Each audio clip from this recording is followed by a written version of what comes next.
Hello बच्चों, कैसे हो आप लोग। आज की पाठशाला में हम लोग पढ़ेंगे नीति श्लोक। नीति श्लोका कौन सा चैप्टर पढ़ेंगे? नीति श्लोका। यहाँ नीति शब्द आया है। सबसे पहले नीति श्लोक के बारे में हम लोग जानेंगे। नीति नीति शब्द का मतलब होता है बताए गए मार्ग पर चलना, अच्छे मार्ग पर चलना। और ये विदुर नीति है। विदुर ने अच्छे अच्छे जीवन को बिताने के लिए अच्छे अच्छे मार्ग बताए हैं। नीति शब्द स्त्रीलिंग शब्द है। नीति शब्द स्त्रीलिंग शब्द है। यहाँ बचता है हर्षई, जिसे हम इकारांत भी कहते हैं। दूसरा हमारा आया है श्लोक शब्द। श्लोक किसे कहते हैं? आप लोग सामान्यतः इसे क्या कहा जाता है? आप लोग जानते होंगे, श्लोक पढ़ते हैं इसलिए जानना चाहिए। संस्कृत की दो पंक्तियों को मिलाकर जो रचना किया जाता है वह श्लोक कहलाता है। संस्कृत की दो पंक्तियों की रचना जिनके द्वारा किसी प्रकार का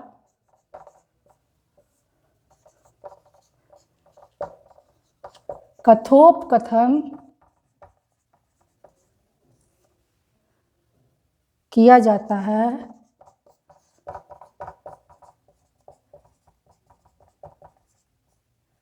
श्लोक कहलाते हैं।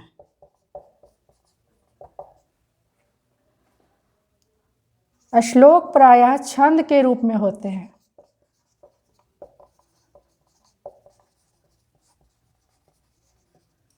श्लोक प्रायः छंद के रूप में होते हैं। इसमें गति, यति और लय होता है। नोट, ये सब इम्पोर्टेंट बात है। नीति किसे कहते हैं, श्लोक किसे कहते हैं, हम लोग जान गए। अब हम लोग इस पाठ के माध्यम से इसे नोट कर सकते हैं बच्चों। इस पाठ के माध्यम से हम नीति श्लोक पढ़ेंगे। कहाँ से लिया गया है, किसकी रचना है, कौन पढ़ा रहे हैं, क्या बता रहे हैं, सब इस पाठ के माध्यम से हम जानेंगे। अयं पाठः सुप्रसिद्धस्य ग्रंथस्य महाभारतस्य उद्योगपर्वणः अंशविशेष अध्यायाः 33-40 रूपायाः विदुरनीते संकलितः। अयं मतलब यह, पाठा मीन्स पाठ, सुप्रसिद्ध ग्रंथ का। सुप्रसिद्ध ग्रंथ कौन है यहाँ? महाभारत। यह पाठ महाभारत के सुप्रसिद्ध ग्रंथ का उद्योग पर्व, महाभारत में बहुत सारे पर्व होते हैं, उसमें से उद्योग पर्व का एक अंश विशेष है जो अध्याय 33 से 40 में के रूप में विदुर नीति के रूप में संकलित है। किसके रूप में संकलित है? विदुर नीति। विदुर नीति के रूप में संकलित है। फिर से इसको, अयम पाठ, यह पाठ सुप्रसिद्ध ग्रंथ का महाभारत का उद्योग पर्व का अंश विशेष है, 33 से 40 अध्याय के बीच का है, रूप में विदुर नीति के रूप में संकलित है। युद्धम आसन्नम प्राप्य धृतराष्ट्रो मंत्री प्रवरम विदुरम स्वचितस्य शांतये कांचित प्रश्नान नीति विषयकान पृच्छति। युद्ध के बीच में, युद्ध प्रारंभ होने के समय में धृतराष्ट्र और मंत्री कौन है? विदुर, जो नीति निर्धारण करने वाले हैं, अपने चित्त को शांत करके कुछ प्रश्न पूछते हैं विदुर से।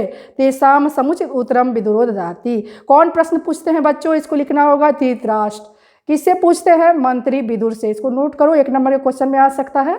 इसको ध्यान रखना है, यही सब छोटा छोटा बात ध्यान रखना है। महाभारत में युद्ध हो रहा था। युद्ध से पहले धृतराष्ट्र विदुर से बात कर रहे थे और विदुर से प्रश्न कर रहे थे, कुछ प्रश्न कर रहे थे नीति विषयक, मंत्रणा करते ही रहते थे। तो नीति विषयक प्रश्नों के उत्तर विदुर देते हैं और प्रश्न कौन करते हैं? धृतराष्ट्र। ये दोनों इंपॉर्टेंट है। तदेव प्रश्नोत्तर रूपम ग्रंथ रत्नम विदुर नीति। वही प्रश्न और उत्तर रूप जो है इस ग्रंथ में, इस ग्रंथ रत्न में से विदुर नीति से लिया गया है। यमपि भगवत गीते व महाभारतस्यांकमपि स्वतंत्र ग्रंथ रूपा वर्तते। यही भगवत गीता में भी महाभारत के इस अंक में स्वतंत्र ग्रंथ के रूप में है। अब ये श्लोक के माध्यम से हमें पढ़ना है, इसके बारे में विस्तार से। और ये नीतिपरक जो बातें होती है ना, हमारे जीवन को बहुत ही अच्छा बना देती है, उत्तम बना देती है। इसलिए नीतिपरक बातों पर विचार भी करना चाहिए, अपने जीवन को इसके अनुसार ढालने का प्रयास करना चाहिए। और आइए इस श्लोक सब के माध्यम से हम जाने कि नीतिपरक बातें होती क्या है। ये नीति श्लोक का पहला श्लोक है, इसे पहले रीड करते हैं।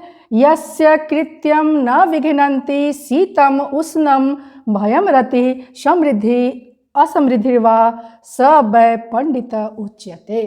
विदुर कहते हैं धृतराष्ट्र से कि पंडित वही कहलाता है। पंडित उच्यते, उच्यते माने कहा जाता है। पंडित हम उसे कहेंगे, यस मीन्स जिसका, यस मीन्स जिसका, कृत्यम मीन्स कार्य, विघ्नन्ति मतलब बाधा, न मतलब बाधा नहीं पहुंचाते हैं, जिसका कार्य बाधा नहीं पहुंचाते। कहाँ? शीत में, शीत मतलब जाड़ा, उष्णम मीन्स गर्मी, जाड़ा और गर्मी में, जाड़ा और गर्मी में बाधा नहीं पहुंचाते। समृद्धि, समृद्धि और असमृद्धि, समृद्धि और असमृद्धि।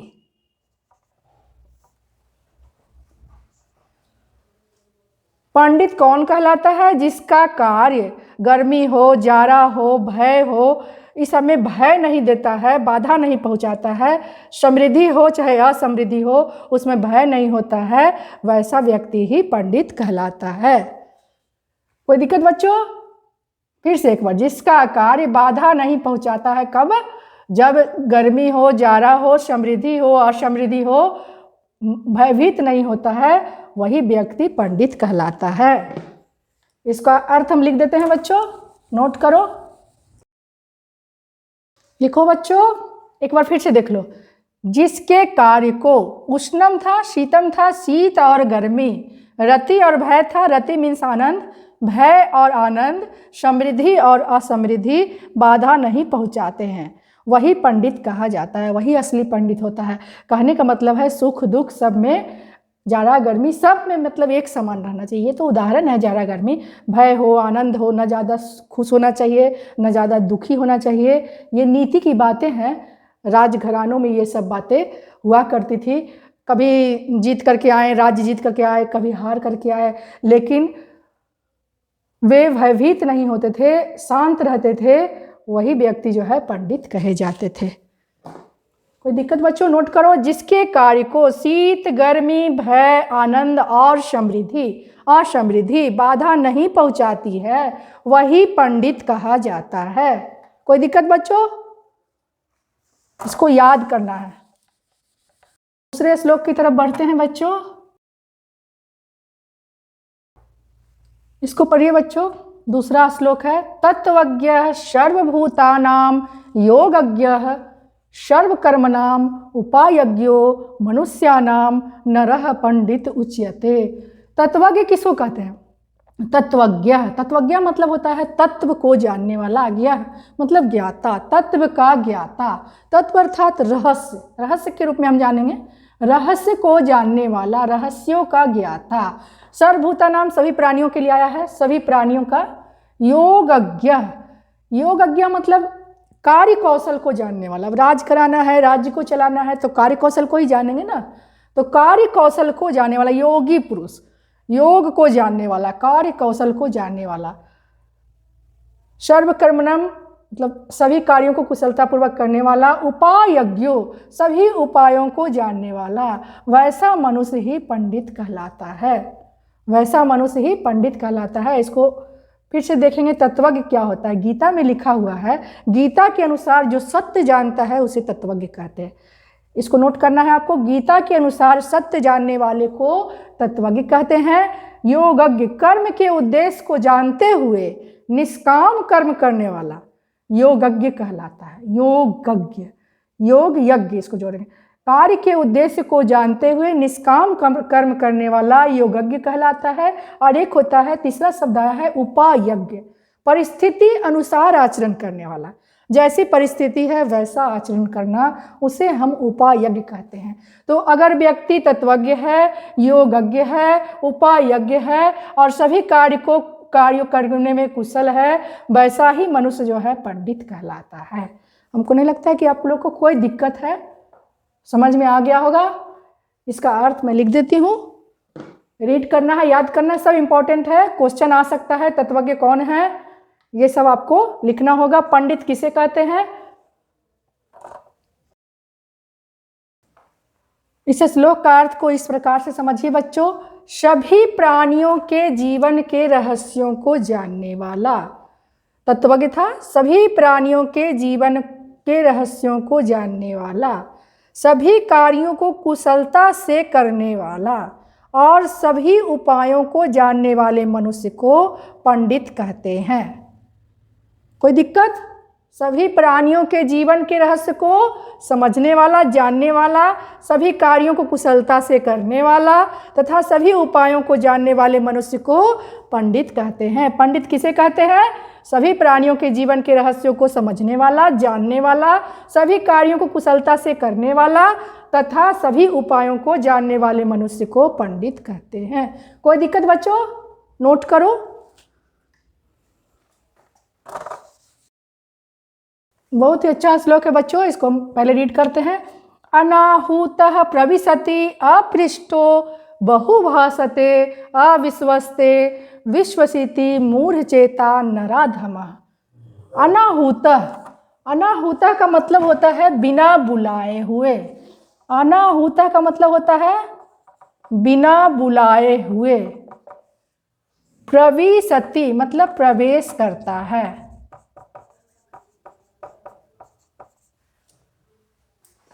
अपृष्ठो बिना पूछे।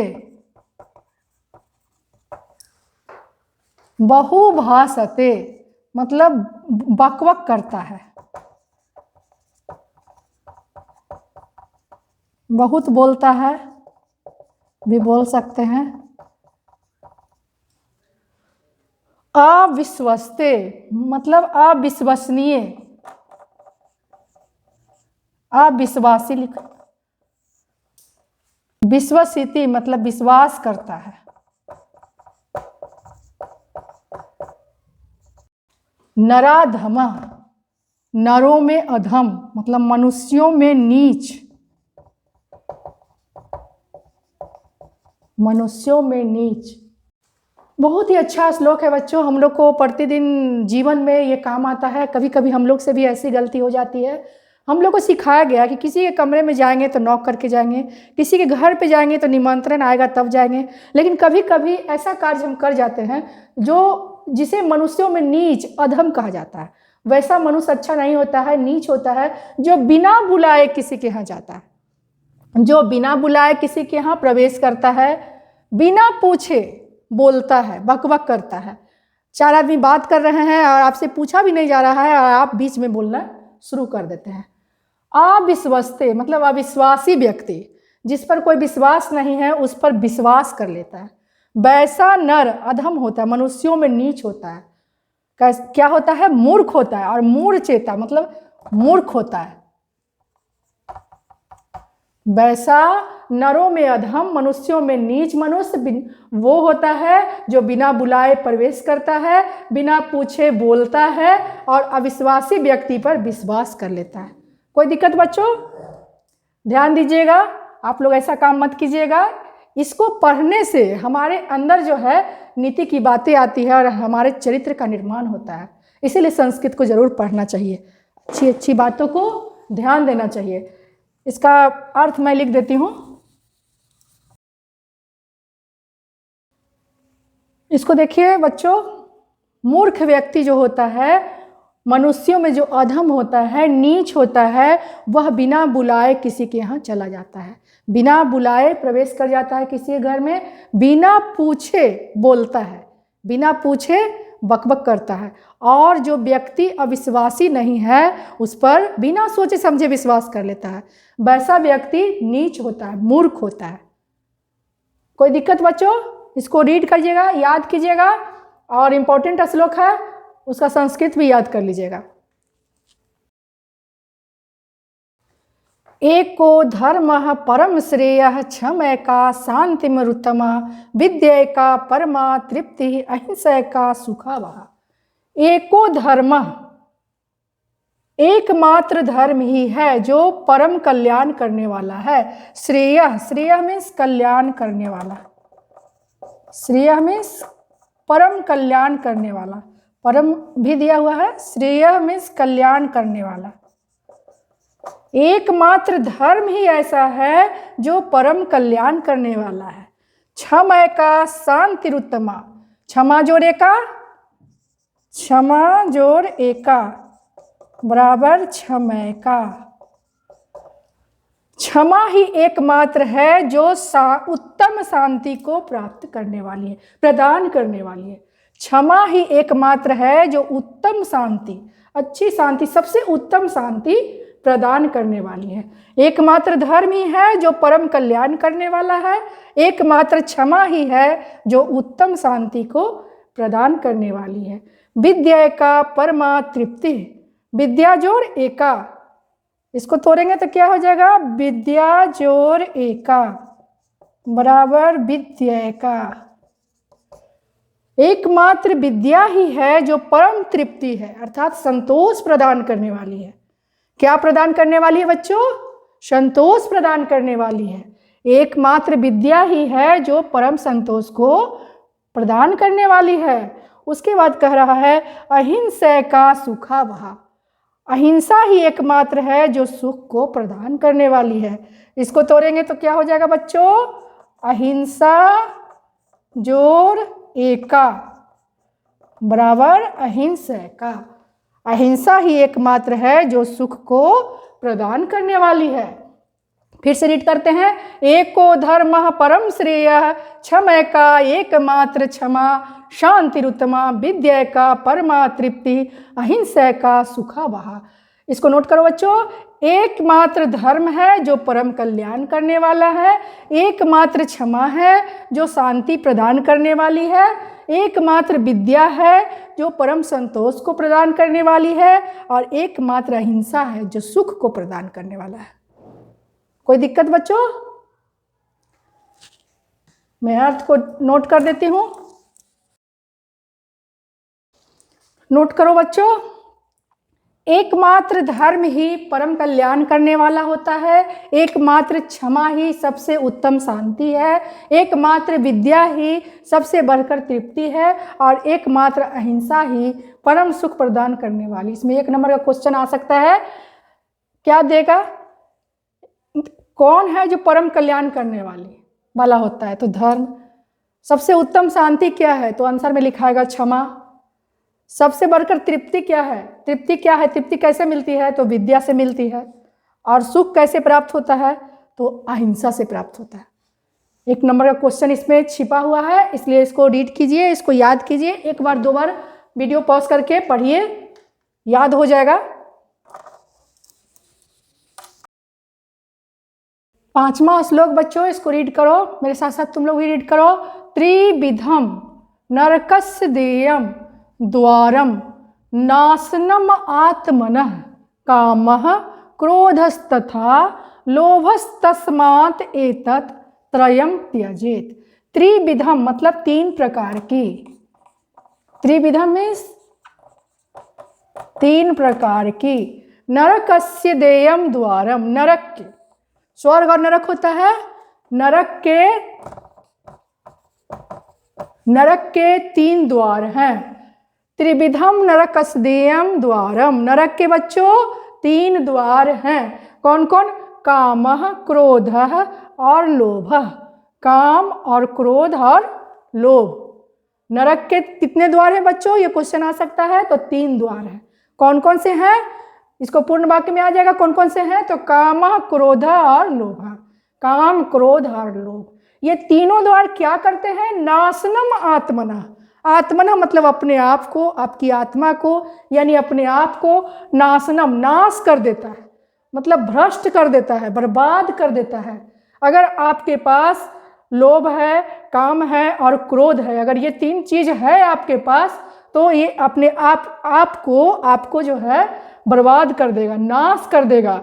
और ये नरक के पहुँचने का तीनों जो है द्वार है, इसलिए इसे त्रयम त्यजेत, इसे एतत् मतलब इसे इन तीनों को छोड़ देना चाहिए। त्यजेत मीन्स छोड़ देना चाहिए। नरक के 3 द्वार हैं, लोभ, काम और क्रोध। ये अपनी आत्मा को नाश करने वाले हैं, विनाश करने वाले हैं, इन्हें छोड़ देना चाहिए। समझ में आया बच्चों? समझ में आ गया होगा, लेकिन मैं लिख देती हूँ, आप नोट कर लीजिए, इम्पॉर्टेंट है, ये क्वेश्चन आता है। नरक के कितने द्वार हैं? कितने द्वार हैं? बोलो बोलो, मन में बोलो। 3 द्वार हैं। कौन कौन? काम, क्रोध और लोभ। मैं अर्थ लिख देती हूँ, लिखो बच्चों, नोट करो। काम, क्रोध और लोभ नरक के 3 द्वार हैं। इस कारण अपनी आत्मा को नाश करने वाले इन तीनों द्वारों को छोड़ देना चाहिए, त्याग कर देना चाहिए। अगले श्लोक की तरफ बढ़ते हैं बच्चों। 6ठा श्लोक विदुर नीति का।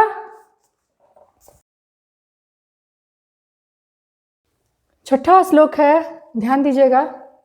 षड् दोषाः पुरुषे नेहा हातव्य भूतिमि इच्छिता निद्रा तंद्रा भयम क्रोध आलस्यम दीर्घसूत्रता।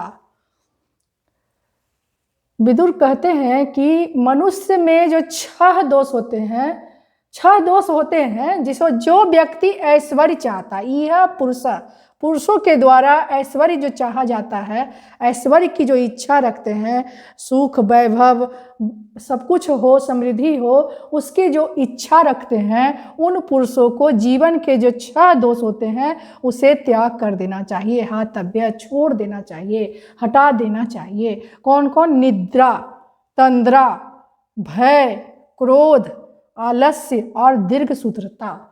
दीर्घसूत्रता यहाँ शब्द आया है, इसका मतलब होता है काम टालने की प्रवृत्ति। दीर्घसूत्रता मीन्स क्या होता है?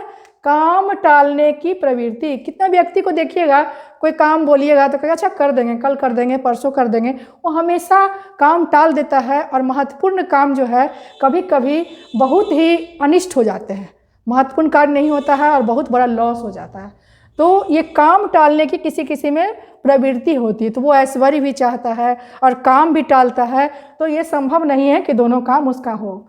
निद्रा, अब नींद में सोया रहेगा, हमेशा सोया रहेगा, बराबर नींद में ही रहेगा, तो कैसे उसका कार्य पूरा होगा, कैसे उसके लक्ष्य की प्राप्ति होगी। तंद्रा, पहला है निद्रा, दूसरा है तंद्रा। तंद्रा नया शब्द आया है बच्चों, इसका अर्थ होता है कम नींद। आलस टाइप का लगता है, हल्का हल्का नींद आता है, लगता है कि सो जाए, फिर लगता है काम कर ले, मतलब असमंजस की स्थिति जिसको कह सकते हैं। या फिर कभी कभी थकान जैसा लगता है, मन नहीं करता है काम करने का। लेकिन अगर लक्ष्य प्राप्ति करना है तो उस तंद्रा को तोड़कर काम करना होगा। भयम, भय भी नहीं होना चाहिए किसी कार्य में। अगर हम भयभीत रहेंगे तो काम को कैसे करेंगे। क्रोध, और अगर क्रोध आ गया तब आपके जो आपके साथ कर्मी हैं या फिर अगर आप मालिक हैं तो आपके कर्मचारी नाराज हो जाएंगे। आप ऑफिस में हैं तो आप बड़े पोस्ट पर हैं तो नीचे वाले नाराज हो जाएंगे। तो आपका काम जो है, क्रोध करिएगा तो आपका काम गड़बड़ा जाएगा। और आलस्य तो सब काम को, शरीर का महान दुश्मन ही है। आलस्यम मनुष्या नाम ही शरीरस्थो महान कहा ही गया है कि आलस्य मनुष्य के शरीर का सबसे बड़ा महान शत्रु होता है। और दीर्घसूत्रता, काम को टालने की प्रवृत्ति। कौन कौन हुआ? पहला निद्रा, दूसरा तंद्रा, तीसरा भय, चौथा क्रोध, पांचवा आलस्य और छठा दीर्घसूत्रता। ये 6 को अगर ऐश्वर्य आप चाहते हैं तो छोड़ देना चाहिए। कोई दिक्कत? यहां तबियत प्रत्यय लगा हुआ है,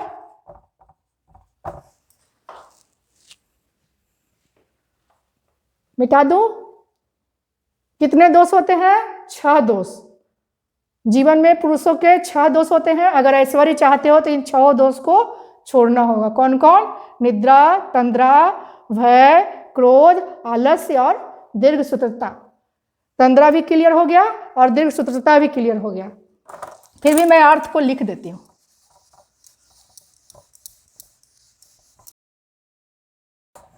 बच्चों मैंने अर्थ को लिख दिया है, इसको एक बार मैं रीड कर देती हूँ। जो पुरुष ऐश्वर्य चाहते हैं उन्हें यह 6 दोष का त्याग कर देना चाहिए। कौन कौन? पहला निद्रा, दूसरा तंद्रा, तीसरा भय, चौथा क्रोध, पांचवा आलस्य और छठा दीर्घ सूत्रता।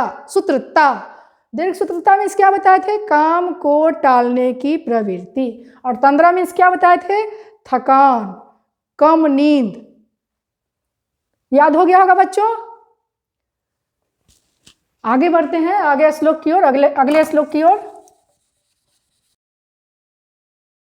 देखो बच्चों, बहुत ही अच्छा श्लोक है। विदुर बोलते हैं धृतराष्ट्र से, सत्येन रक्षते धर्मो विद्या योगेन रक्ष्यते मृज्या रक्ष्यते रूपम कुलम वृत्तेन रक्ष्यते। धर्म की रक्षा किसके द्वारा होती है? सत्य के द्वारा। इसका मतलब होता है सत्य के द्वारा, सत्य से धर्म की रक्षा होती है। रक्षा होती है, सत्य से धर्म की रक्षा होती है। अब दूसरा है विद्या। विद्या की रक्षा कैसे होती है बच्चों? बताइए आपकी विद्या कैसे हम अध्ययन करेंगे? अभ्यास से। तो योगेन मतलब सतत अभ्यास, सतत अभ्यास। योगेन मीन्स क्या होता है? सतत अभ्यास। सतत को निरंतर भी कह सकते हैं। निरंतर अभ्यास, लगातार अभ्यास करने से विद्या की रक्षा होती है। हमें कुछ नहीं भी आता है और अगर उस बात को हम 5 बार 10 बार पढ़ेंगे, अगर कुछ लिखने नहीं आता है तो उसको हम बार बार लिखेंगे। जिसको राइटिंग परंपरा में, हम लोग के विद्यालय में, प्राइवेट स्कूल हो चाहे आज का स्कूल हो चाहे पुराना स्कूल हो, हम लोग को लिखना लिखाया जाता था। राइटिंग की कॉपी अभी भी प्रचलित है, हिंदी और इंग्लिश में लिखाया जाता है। एक ही बात को 10 बार बच्चा में लिखना होता है। तो निरंतर अभ्यास, अगर कोई शब्द हमको जैसे मृज्या लिखने नहीं आ रहा है, अगर हम उसको 10 बार लिखेंगे तो हमको जरूर लिखने आ जाएगा। तो इसे कहते हैं निरंतर अभ्यास। पढ़ने का अभ्यास, लिखने का अभ्यास, बोलने का अभ्यास। अगर कोई काम नहीं हो रहा है तो काम में अगर हम लगे रहेंगे तो वो काम हो जाएगा। तो सतत अभ्यास करने से किसकी रक्षा होती है? विद्या की। किसकी रक्षा होती है? विद्या की। मिर्जया रक्ष्यते रूपम। मिर्जया मीन्स उबटन होता है, इसको या फिर स्वच्छता भी कह सकते हैं। स्वच्छता के लिए बहुत सारी सामग्री होती है, पुराने समय में उबटन होता था। तो रूप की रक्षा, रूप जो मनुष्य में सुंदरता जो होती है, नारियों में, मनुष्यों में, तो उसकी रक्षा कौन करता है? उबटन करता है। पहले हल्दी, चंदन, ये सब का उबटन लगाया जाता था। तो रूप की रक्षा उबटन करती है और कुल की रक्षा वृत्ति करती है। कौन करती है? वृत्ति। वृत्ति मीन्स होता है अच्छा आचरण। क्या होता है? अच्छा आचरण।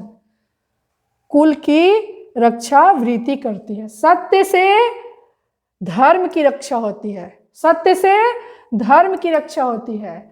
सतत अभ्यास से विद्या की रक्षा होती है। सतत अभ्यास से विद्या की रक्षा होती है। उबटन या स्वच्छता से रूप की रक्षा होती है और अच्छा आचरण से, अच्छा व्यवहार से कुल की रक्षा होती है।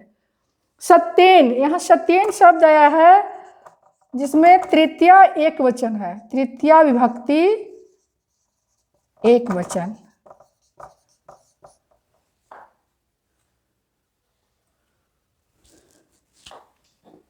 मिटा दो बच्चों, इसका अर्थ लिख देती हूँ। ऐसे क्लियर है, मुझे लगता है आपको क्लियर हो चुका है। एक बार अर्थ लिखने के बाद फिर बताऊंगी। जब तक मन में सोचिए, लिखने का प्रयास कीजिए। मेरे लिखने से पहले लिख लीजिए, उसके बाद मिला लीजिएगा। लिखो बच्चों, अब तक तो आप लोग लिख लिए होंगे। मिलाइए आप सही लिखे कि नहीं, आपकी परीक्षा है। सत्य से धर्म की रक्षा होती है, रूप की रक्षा स्वच्छता या उबटन से होती है तथा कुल या वंश की रक्षा आचरण से होती है। नोट करो बच्चों। मैं बढ़ती हूं अगले श्लोक की तरफ। इसको पढ़ते हैं बच्चों। 8वां श्लोक है। सुलभा पुरुषाः राजन सततम प्रियवादिनः अप्रियस्य तु पथ्यस्य वक्ता श्रोता च दुर्लभा। दुर्लभा। फिर से पढ़ते हैं। शुलभा पुरुषा राजन सततम प्रियवादिनः अप्रियस्य तु पथ्यस्य वक्ता श्रोता च दुर्लभा। बहुत ही सुंदर श्लोक है। यहाँ संबोधन है हे राजन, इसका अर्थ हो सकता है होता है हे राजन, संबोधन का चिन्ह हो जाएगा। शुलभा मतलब आसानी से उपलब्ध, आसानी से उपलब्ध। पुरुषा मीन्स तो जानते ही हैं पुरुष, बहुवचन में मतलब बहुत सारे पुरुष होते हैं ऐसे। सततम मतलब हमेशा, निरंतर, लगातार। प्रियवादिनः प्रिय बोलने वाले। क्या होगा बच्चों? प्रिय बोलने वाले। अप्रिय मतलब समझते हैं, प्रिय और अप्रिय, यहाँ दो शब्द का उपयोग हुआ है। वक्ता और श्रोता तो समझते ही हैं, एक बोलता है बोलने वाला और श्रोता मीन्स सुनने वाला। और दुर्लभा मीन्स, यहाँ लिख देती हूँ, दुर्लभा मीन्स मुश्किल से, मतलब बिरला ही, मुश्किल से मिलने वाला। बहुत ही सुंदर श्लोक है। विदुर बोलते हैं कि हे राजन, किसके लिए हे राजन शब्द आया है? धृतराष्ट्र के लिए। कौन बोल रहे हैं? विदुर। हे राजन, वैसे पुरुष आसानी से उपलब्ध हो जाते हैं, वैसे पुरुष सुलभ होते हैं, आसानी से मिल जाते हैं। सततम जो हमेशा, प्रिय बोलते हैं, आपके सामने एकदम प्रिय बोलते हैं, एकदम मधुर बोलते हैं, वो आसानी से उपलब्ध हो जाते हैं। लेकिन वो आपके हित के लिए नहीं बोलते हैं। लेकिन आप प्रिय बोलने वाले परंतु हितकारी, आपके हित को ध्यान में रखने वाले, अप्रिय बोलने वाले वक्ता और श्रोता दोनों ही दुर्लभ है, मुश्किल से मिलते हैं। समझ में आ गया बच्चों? ये आपके जीवन में अगर आप इसको पहचान लीजिएगा तो आपके जीवन में एक आदर्श उपस्थित करेगा, क्योंकि आपके आसपास बहुत ही प्रिय बोलने वाला आदमी रहेगा, जो आप जो कहिएगा उसमें हाँ में हाँ मिलाएगा, प्रिय वचन बोलेगा, कभी भी गलत नहीं बोलेगा।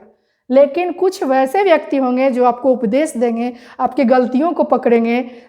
आप प्रिय वचन जरूर होगा लेकिन वो आपके लिए हितकारी होगा। इसे पहचानिएगा जीवन में। इसीलिए ये विदुर नीति पढ़ाई जाती है, ताकि नीति का जीवन में निर्धारण हो सके।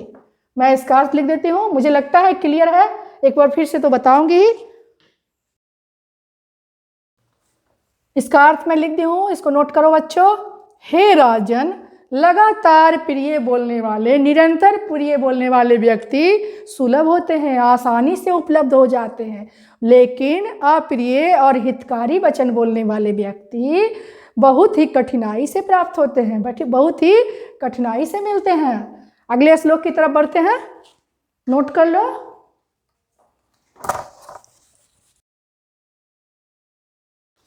पढ़िए बच्चों इसको। पूजनीया महाभागा पुण्याश्च गृहदीप्तयः स्त्रियः श्रियो गृहस्योक्ता अस्माद्रक्ष्या विशेषतः। पूजनीया, पूजनीय होती हैं कौन? स्त्रियाँ। वैसी स्त्रियाँ पूजनीय होती है कौन? जो महाभागा होती है, पुण्याश्च होती है, गृहदीप्तया होती है। गृहदीप्तया मतलब घर का प्रकाश होती है। गृहदीप्तया मीन्स क्या होता है? घर का प्रकाश। पुण्याश्च यानी पुण्य स्वरूपा, और महाभागा महान भाग्य को देने वाली होती है। इसका मतलब क्या हो गया? महान भाग्य को देने वाली।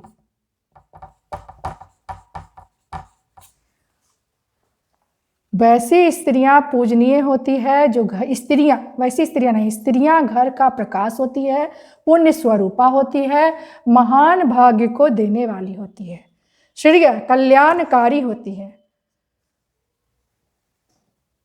गृहस्योक्ता अस्तस्माद् रक्षा विशेषता, बहुत ही बड़ा शब्द है, इसको हम तोड़ेंगे। गृहस्य उक्ता तस्मात् रक्षा, इस कारण से घर में रहने वाली स्त्रियों की विशेषतः विशेष रूप से रक्षा करनी चाहिए। क्यों रक्षा करनी चाहिए? स्त्रियां पूजनीय होती है, स्त्रियों के कारण ही हमारा घर चलता है, हमारी देखभाल होती है और आपस में प्रेम बना रहता है। तो स्त्रियां क्या होती है? पूजनीय होती है, महान भाग्य को देने वाली होती है, पुण्य स्वरूपा होती है, घर का प्रकाश होती हैं, कल्याणकारी होती हैं। इस कारण से घर में रहने वाली स्त्रियों का विशेष रूप से रक्षा करनी चाहिए। नोट कर लीजिए बच्चों, ये जो संधि विच्छेद है इसको नोट कर लीजिए। शब्द बड़ा था इसलिए तोड़ दिए हैं, मिटा दूं? देखो बच्चों, इसको नोट करो। स्त्रियों की विशेषता बताया गया है इस कविता के इस पद के माध्यम से। विदुर के द्वारा स्त्रियों की विशेषता बताया गया है कि स्त्रियां कैसी होती है? घर की शोभा होती है, घर का प्रकाश होती है, पुण्य स्वरूपा होती है, महान भाग्य को देने वाली। ये सब जो गुण स्त्रियों में होता है वह पूजनीय कही गई है। इस कारण से विशेष रूप से ये रक्षा करने योग्य होती है। कोई अपवाद स्वरूप अगर कोई स्त्री ऐसी ना हो तो अलग बात है, सभी स्त्रियां पूजनीय होती है लगभग। इसको नोट कीजिए बच्चों। और एक अंतिम श्लोक इसके बाद उसकी ओर हम चलेंगे।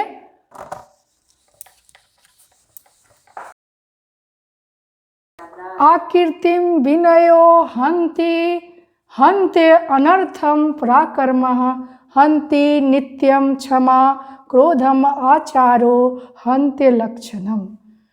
विदुर धृतराष्ट्र से कहते हैं कि विनय जो होता है वह अपयश का नाश करता है। हंति यानी नाश कर देता है। अगर आप में विनम्रता है, आप विनय का पालन करते हैं तो अपयश का नाश हो जाता है। पराक्रम जो है, आप में अगर पराक्रम है तो अनर्थ का नाश करता है। यहाँ हंत्य जोड़ अनर्थम, पराक्रम जो है क्या को नाश करता है? अनर्थ को। हंति नित्यम क्षमा क्रोधा, और क्षमा जो है क्रोध का नाश कर देती है। अगर आप में क्षमा का विचार होगा तो आपको गुस्सा एकदम नहीं आएगा। उसके सबसे इम्पोर्टेंट अंत में है आचारो हंत लक्षणम। अगर कुल का लक्षण खराब भी है, कुल आपका बदनाम भी है कि ऐसा व्यक्ति होता है उस कुल खानदान में, लेकिन अगर आप सद्व्यवहार करते हैं, अच्छा व्यवहार करते हैं तो पिछली बातों को लोग भूल जाते हैं। और सद्व्यवहार से कुल का लक्षण जो है, कुल के लक्षण को नाश कर देता है। कौन नाश करता है? सद्व्यवहार। इसको एक बार फिर से पढ़ते हैं। विनय अपयश का नाश करता है, पराक्रम अनर्थ का नाश करता है, क्षमा क्रोध का नाश करता है, और सद्व्यवहार जो होता है कुल के लक्षण को नाश करता है। लिखो बच्चों, अर्थ में लिखवाती हूँ, उसके पहले तुम खुद प्रयास करो लिखने का, फिर मिला लेना मैं लिखवाऊंगी तो।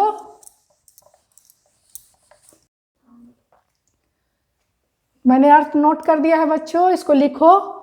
क्या पढ़ाए थे? विनय अपयश का नाश करती है, पराक्रम अनर्थ का नाश करती है, क्षमा से हमेशा क्रोध का नाश होता है, और सद्व्यवहार से कुल लक्षण का नाश होता है।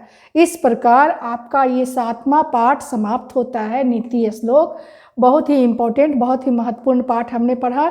इसे अपने जीवन में ज़रूर उतारिएगा। 7 पाठ और बचे हैं बच्चों, और परीक्षा आपका बहुत ही नज़दीक है। मैं प्रयास करूँगी कि 7 दिन के अंदर ये 7 पाठ हो जाए, जिससे आप आसानी से एग्ज़ाम दे सके। धन्यवाद बच्चों।